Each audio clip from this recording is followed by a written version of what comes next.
మా తాత పెద్ద జ్ఞానండి.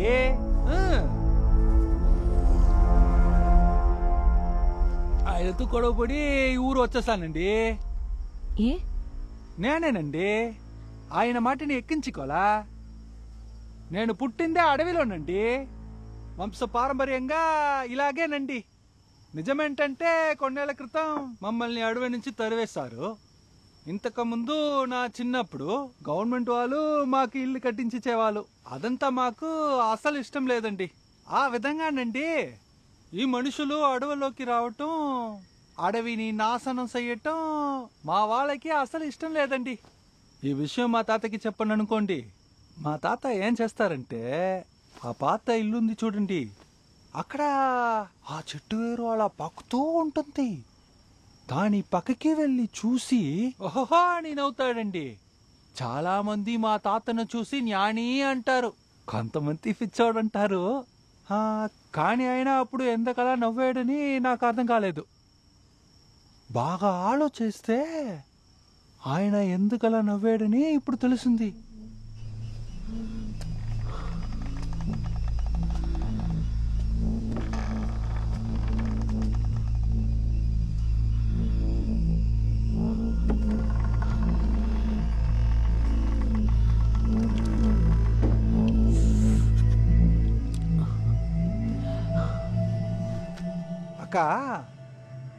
చిన్న వయసులో విత్తనం నాటి మొక్కని పెంచారా?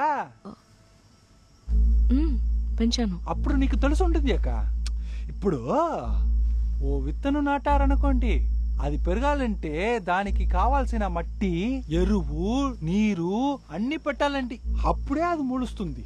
ఇలా ఎన్నో వందల విత్తనాలు నాటితే కొన్ని విత్తనాలే మొక్కలుగా పెరుగుతాయి కదక్కా. అలా ఉండేటప్పుడు సిమెంట్ పూసిన ఇంట్లో ఎలా వేర్లు పైకి ఎక్కుతాయండి. దీన్ని మీరు ఏవైనా అనండి, విజ్ఞానం అది ఇది అని కూడా చెప్పుకోండి, కానీ నాకు అర్థమైంది ఒక్కటేనండి. మన భూమి ఉంది కదా, భూమి ఒక్కో నిమిషం మనతో మాట్లాడుతూనే ఉందక్క. అది కరెక్ట్ గా చెప్తుందక్క. ఏమని తెలుసా, నన్ను కాపాడుకోవడం నాకు తెలుసు, వీలైతే నా నుంచి నిన్ను కాపాడుకో అంటోంది.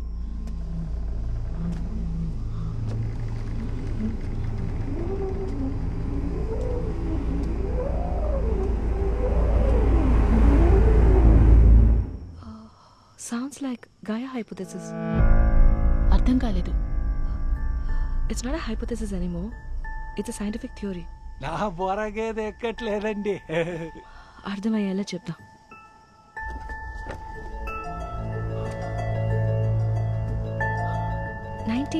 లో మనమే ఇన్ ద సెన్స్ మన సైన్స్ డెవలప్మెంట్ వల్ల, ఇండస్ట్రీస్ వల్ల ఈ భూమి వేడి తాపాన్ని అధికం చేస్తున్నామన్న ఐడియా బాగా పాపులర్ అయింది.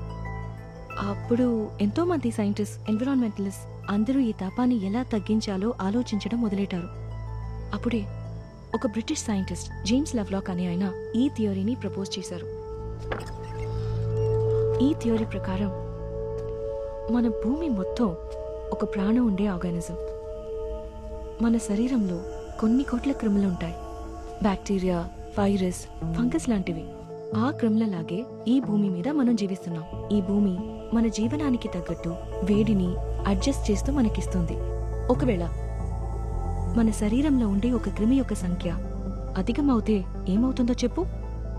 బాడీ ఆటోమేటిక్ గా దాన్ని సరిచేసే పని స్టార్ట్ చేస్తుంది. లైక్ జ్వరం వస్తుందక్క. ఫీవర్ అంటే ఏంటి? శరీరం వేడెక్కుతుంది కదా. ఆ టైప్లోనే ఇప్పుడు ఈ భూమి వేడెక్కుతుంది. ఈ గ్లోబల్ వార్మింగ్, క్లైమేట్ చేంజ్ ఇవన్నీ ఇప్పుడు ఈ భూమికి వచ్చిన ఫీవర్. ఇది ఒక్క సైన్. మన బాడీ ఎలాగైతే ఫీవర్ మూలంగా ఎక్స్ట్రా క్రిముల్ని నాశనం చేస్తుందో ఆ విధంగానే ఈ భూమి మనల్ని నాశనం చేసే ప్రాసెస్ ని మొదలెట్టింది. ఇది మొదటిసారి ఏమీ కాదు. ఇదే విధంగా ఎన్నోసార్లు మనకు ముందు జీవించిన ఎన్నో జీవాలకి చేసింది. This is the 6th extinction.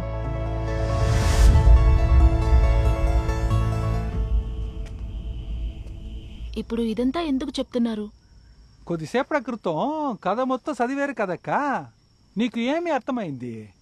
నేను చెప్తే మీకు అర్థం కాదు. భూమిక ఎవరు?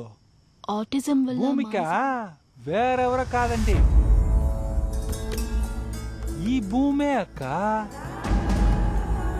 ఆ కథని ఇంకోసారి బాగా గమనించండి, అప్పుడే మీకు అర్థమవుతుంది.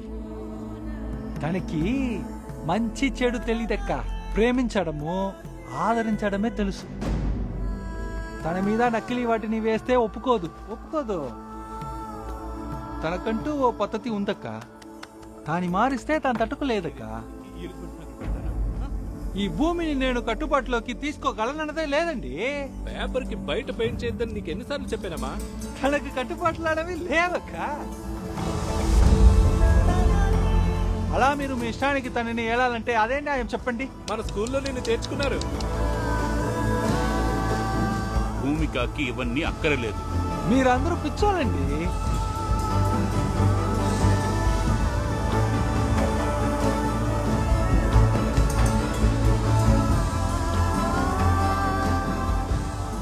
ఇన్ని లైఫ్ ఫామ్స్ ని సస్టైన్ చేసుకున్న దీని ఇంటెలిజెన్స్ ని అర్థం చేసుకునే కెపాసిటీ మన ఎవరికి లేదు. మీ ఇష్టానికి మీరు ఏమైనా చేస్తారు, తను మిమ్మల్ని ఏవి చెయ్యదనుకుంటున్నారు, అంతే కదకా? తను కన్నెర చేస్తే ఒక్కడు కూడా ఉండలేడు. మీ ఆటల్ని అది సాగనవ్వదు.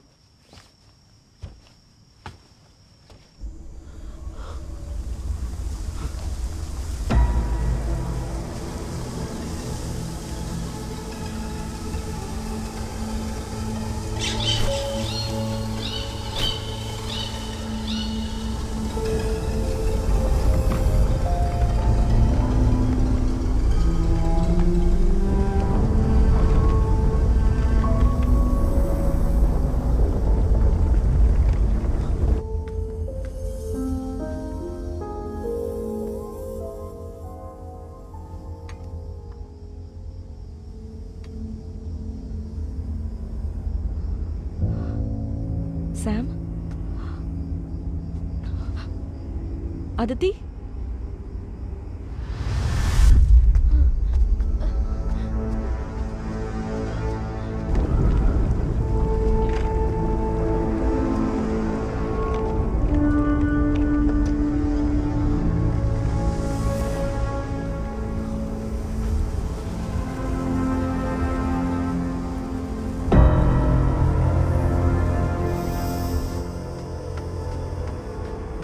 అదితి.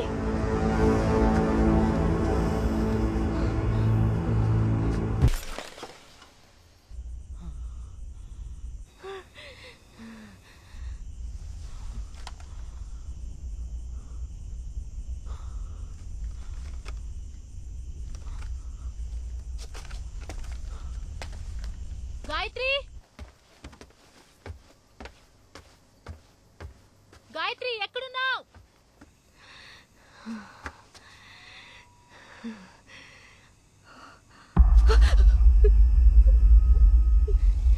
నన్ను చూసి ఎందుకక్క భయపడుతున్నావు?